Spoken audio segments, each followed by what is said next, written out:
Hello everyone. I have an awesome video to share with everyone today, and it comes from the YouTube channel Shimshon.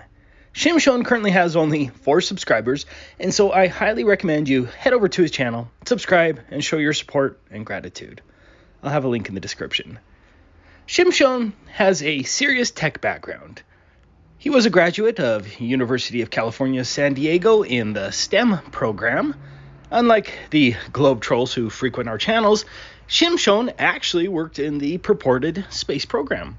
He worked for a time at the Center for Astrophysics and Space Sciences at UCSD on the electron drift instrument.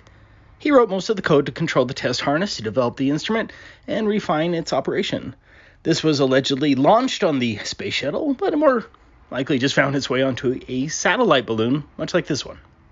Shimshon has continued to work in software development in both America and Israel in marine and space science labs, controlling hardware, recording, analyzing, presenting data, using complex algorithms written in C and Forth. None of that really makes any sense to me, and I do have to take his word for it. Shimshon has been married for 30 years and has adult children.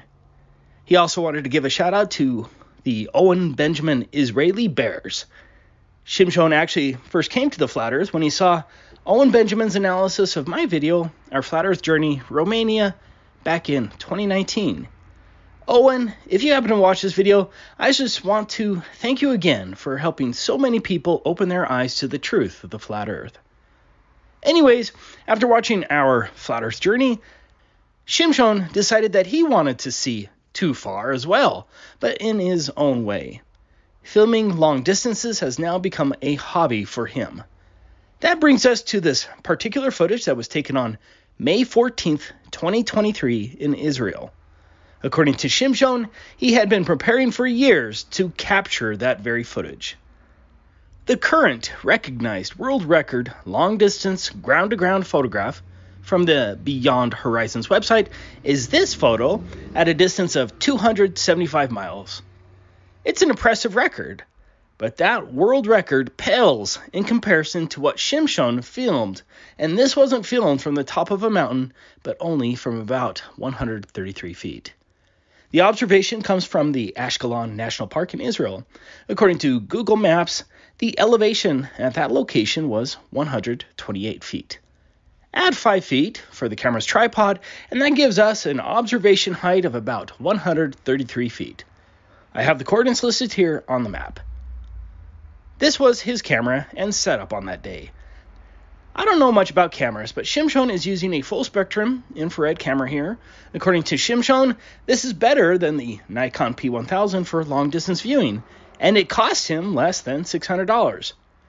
I hope at least 100 of you go out and get this setup. I certainly need one of these. Here's his equipment list for those who are interested. Pause the video if you need to.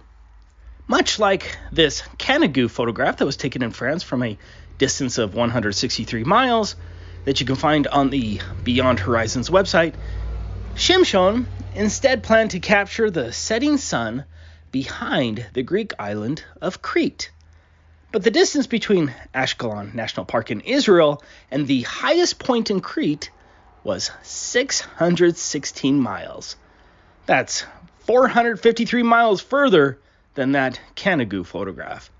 And the only way you're going to see that far is through a full spectrum infrared camera. Let's watch the footage. I'll leave a link to the unedited version in the description. There is some confusion on exactly what platform that is. Unlike many other countries, Israel seems to keep those things a little bit more hidden. And so you have some maps showing platforms much more north, while some showing the platforms much further south. The GPS coordinates are off as well. Shimshon didn't even know that the platform was going to be there when he planned this event. Although interesting, the platform and location doesn't affect the observation because we're relying on where the setting sun is and the angle to it. As you can see from this rough diagram, SunCalc placed the sun in direct line with Crete, but it gets better. So, how can we confidently say that Shimshon actually filmed Crete 616 miles away, and those aren't some distant clouds? First, keep in mind that the whole event was carefully planned and executed, including a specific date and vantage point. This wasn't an accidental viewing. He used a high-zoom, full-spectrum camera to capture what very few people would be able to do, to capture the silhouette of Crete in front of the setting sun. Second, the silhouette in front of the sun certainly looks like pointing mountains in the distance, much like Kenegu, which further supports Shimshon's claim. What are the odds that at the exact time of his planned observation, clouds just happen to form at the same angle with the setting sun that appear to look exactly like mountains? Possible, but not probable. But more importantly, the silhouette of the mountains in the actual video closely matches the same results from Google Earth. Here we have our pathway from the camera's location to the highest point of Crete. According to Google Earth on May 14th, 2023, this is what the sunset should have looked like on the same pathway. Keep in mind that Google Earth adds a phony curvature drop, which distorts the view of the mountains. Regardless, compare Google Earth sunset with the actual video. I have them here on top of each other. The silhouette of the mountains in Shimshon's video appears very similar to what Crete should have looked like from that angle. And the sunset angles match as well.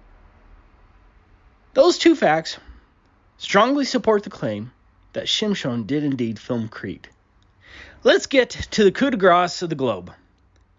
At an observation height of 133 feet and a distance of 616 miles, we get a target hidden height of 240,197 feet, or 45.5 miles. Here are the calculations in metric. For some perspective, a height of 45.5 miles would be enough to hide 88 of the Burj Khalifas stacked on top of each other. The highest point on Crete is Mount Ida at 8,058 feet, or 1.5 miles. That means the tallest point on Crete should have been 39 miles below the geometric globe horizon. The top of those points should be 39 miles below the curvature from the vantage point of Israel. Of course, the hired globe propagandists aren't going to give up their livelihood and surrender to the flat earth truth, but come on. Shimshon's video evidence here destroys the globe for the honest and reasonable person. There is simply no way that Crete should have been visible 616 miles away at a mere observation height of 133 feet.